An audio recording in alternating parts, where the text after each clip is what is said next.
kepalaku. Macam mana boleh jadi macam ni? Huh? Huh?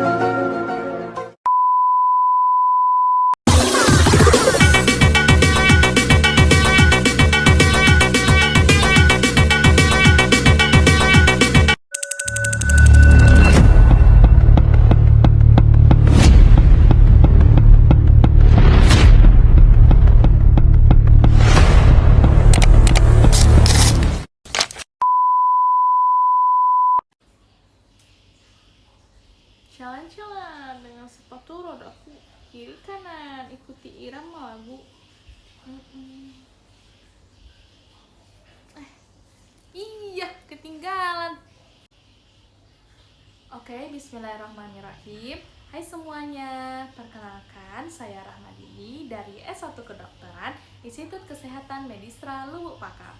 Jadi di video kali ini saya akan membahas satu jurnal yang membahas tentang hubungan konsumsi gizi dengan stunting dan kurang gizi pada anak di daerah Tengger, Jawa Timur.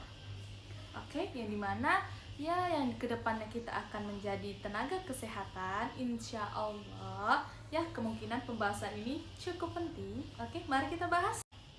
Oke guys, jadi di poin pertama sedikit kurangnya setelah kita ketahui bahwa permasalahan gizi pada anak itu termasuk permasalahan kesehatan yang cukup serius, baik itu di Indonesia maupun di kalangan dunia. Nah, jadi di sini kita akan membahas dua topik utama, yaitu stunting dan underweight atau kurang berat badan. Jadi untuk permasalahan pertama itu adalah stunting.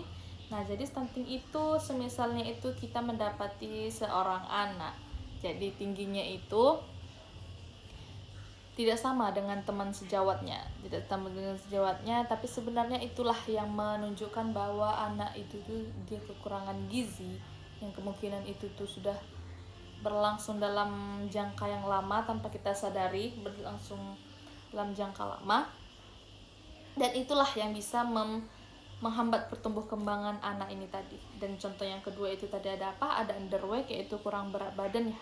Dan jadi kita mendapati kondisi seorang anak atau adalah seseorang, baik itu anak maupun orang lain gitu. Jadi berat badannya itu tidak sesuai dengan usianya.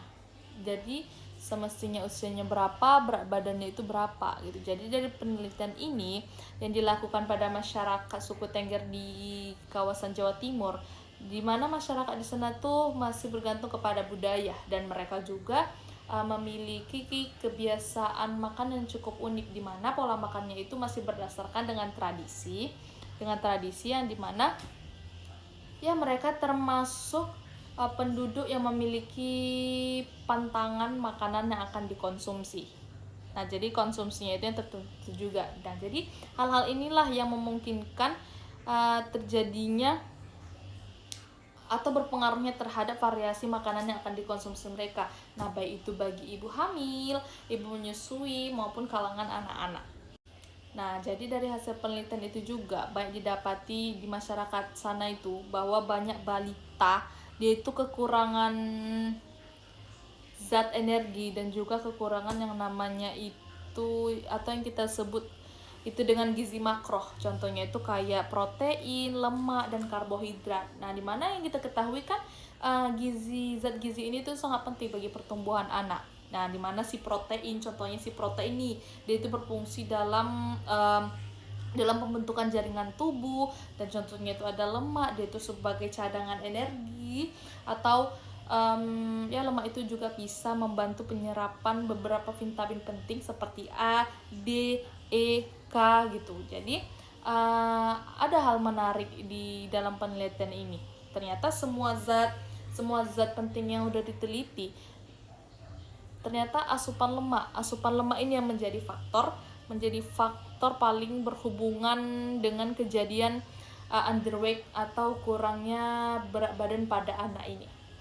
Nah, jadi artinya anak-anak di kawasan sana itu mereka itu mendapatkan asupan lemak yang rendah,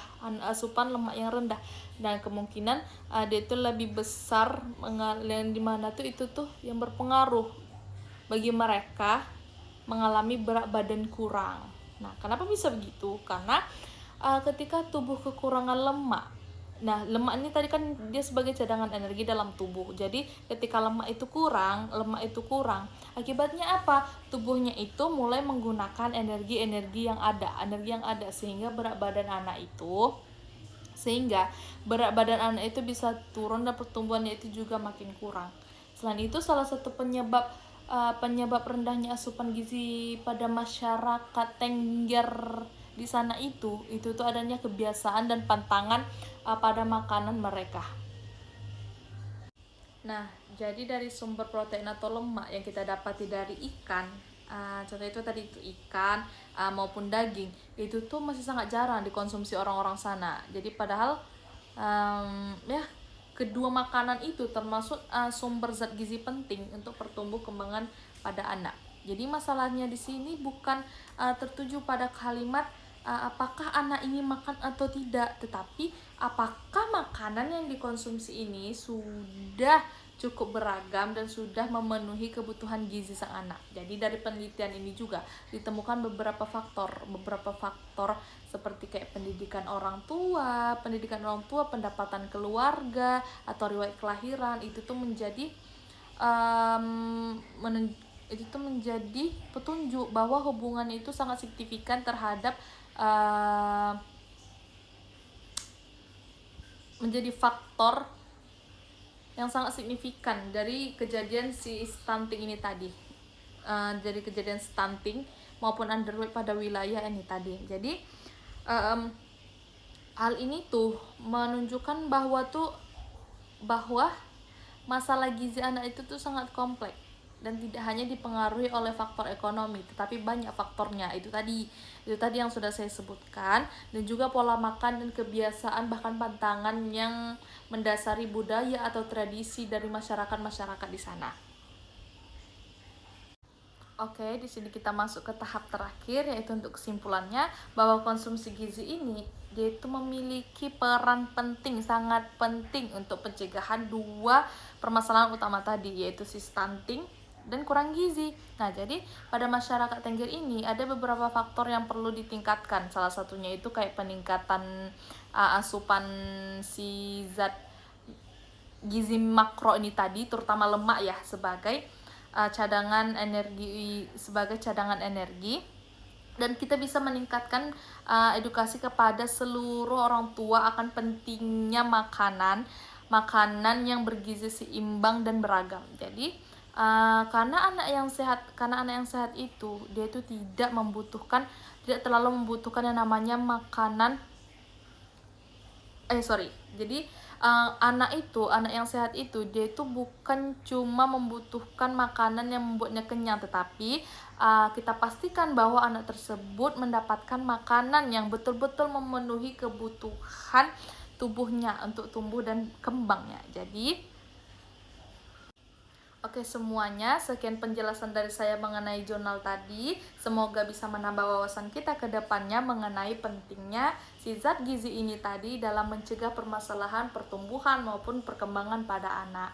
Jadi sebelum saya tutup, di sini saya ada menyampaikan beberapa kata. Unzur makola wala tanzur mangkola. Jadi lihatlah apa yang dibicarakan, jangan lihat siapa yang berbicara. Oke, jadi jika teman-teman mendapatkan kesalahan, itu murni dari saya. Dan jika semisalnya mendapatkan wawasan atau mendapatkan manfaat dari apa yang saya jelaskan, itu semua dari Allah. Oke, see you next time semua. Wassalamualaikum warahmatullahi wabarakatuh.